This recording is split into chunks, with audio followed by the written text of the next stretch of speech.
it will make you very magnetic because people are drawn towards positive lights. People that are doing things or putting out good energy into this world. And we all know this, of course, but it just bears reminding. Become as wealthy as fuck in relationship capital. This is what life is all about. Being in service to others and loving things and loving people without seeking or accepting any sort of acknowledgement for it, but just doing the right thing.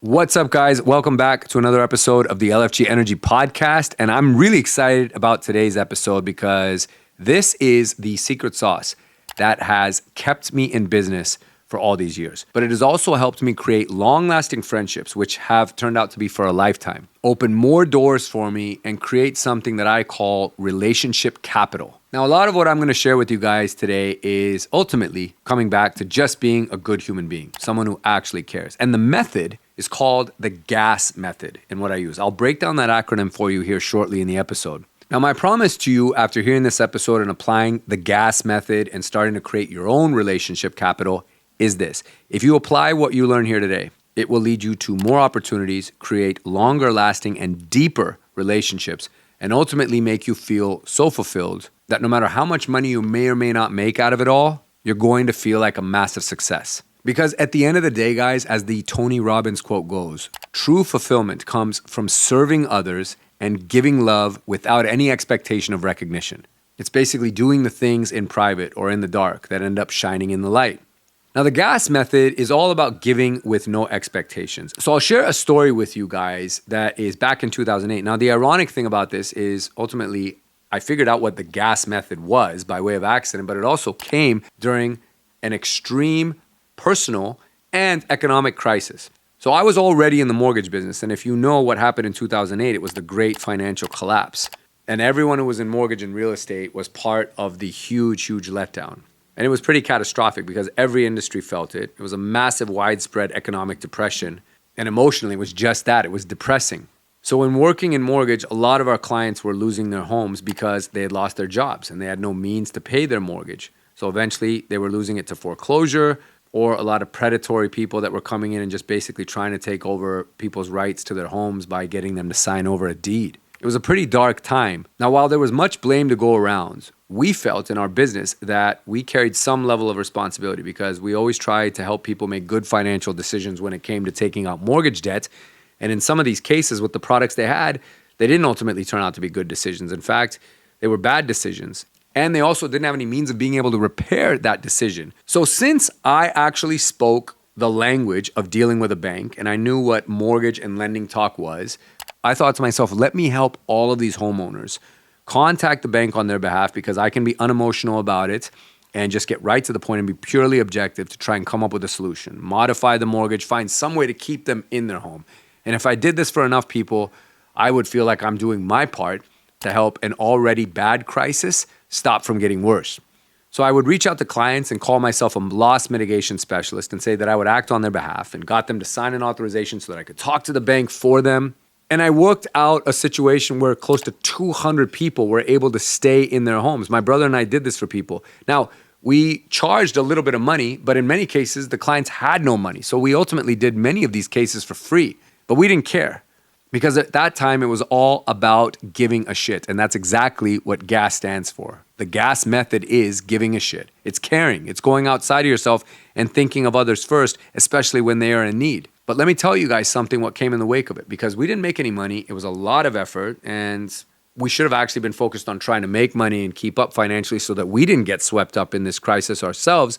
But again, we felt some sense of responsibility. But let me ask you guys, who do you think those 200 plus people came back to when their credit was repaired and some time had passed and they finally got their feet back underneath them and wanted to actually do another type of transaction or move or refinance? They came right back to us, of course, because we gave a shit. We cared during a time of crisis and ultimately forged a bond with them that wasn't anything that was self-serving, but was just for them. We were in service to others. And that's one of my favorite quotes, that if you are not in service to others, your success or your career itself will be very short-lived. Any money you make will be short-lived. But if you're in service to others, genuinely, you'll always have a job. You'll always have a role.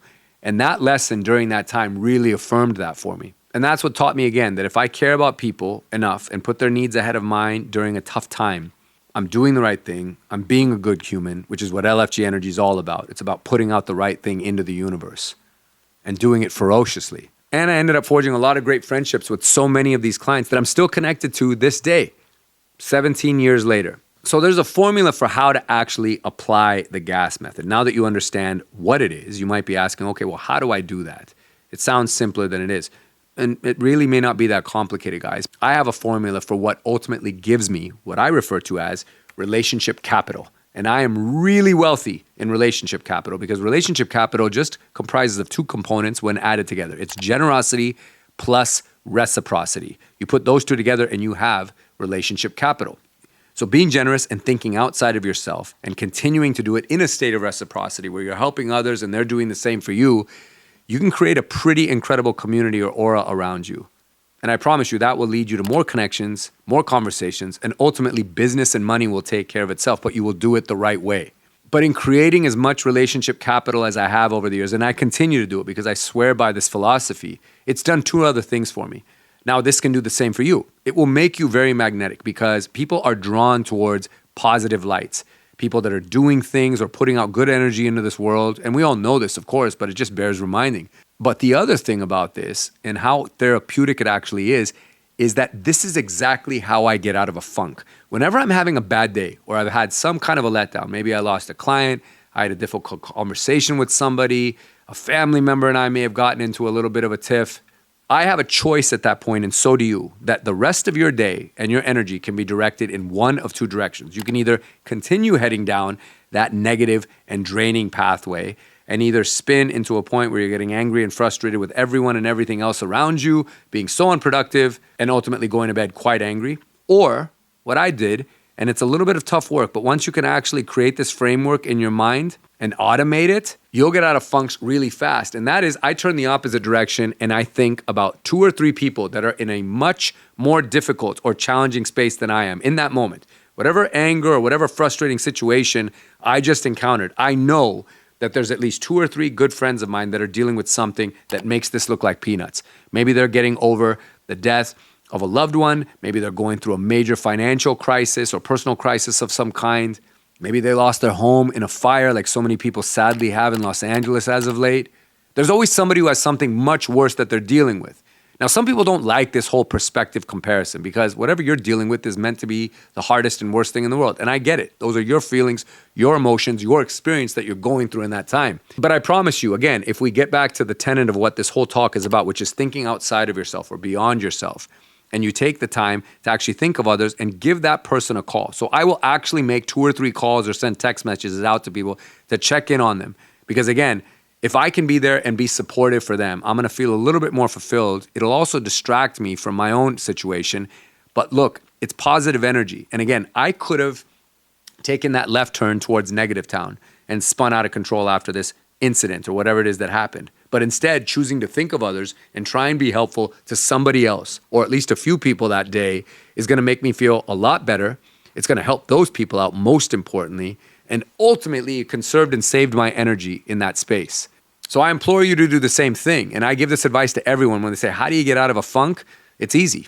Think about somebody else's funk and help them get out of theirs. So that's my promise to you. And what I want for all of you who are listening to this episode is to become as wealthy as fuck in relationship capital. Capital is something that you can actually draw from when you've built it up. When you've built up a lot of this cachet in relationships with people or companies and partnerships, and that time comes that you need to draw upon it, or you need a favor back in return, or you need people to come through for you, I guarantee you, those people that you have the relationship capital with are going to be the first ones lined up to give it right back to you. And that's not only a great feeling, it'll create an aura of invincibility around you for everything that you set out to do. But again, guys, like I said, and using the Tony Robbins quote, this is what life is all about. Being in service to others and loving things and loving people without seeking or accepting any sort of acknowledgement for it, but just doing the right thing is ultimately what the human spirit is all about. So create that relationship capital for yourself. Do it so that ultimately you are leading a life that is following the gas method or giving a shit. And I promise you'll be in a much better spot. And this is something you can apply today. I hope you guys found this episode useful. Again, this is one of my favorites and something that I apply all the time and what I swear by, and I love helping other people learn and discover for themselves. And I will see you guys on the next show.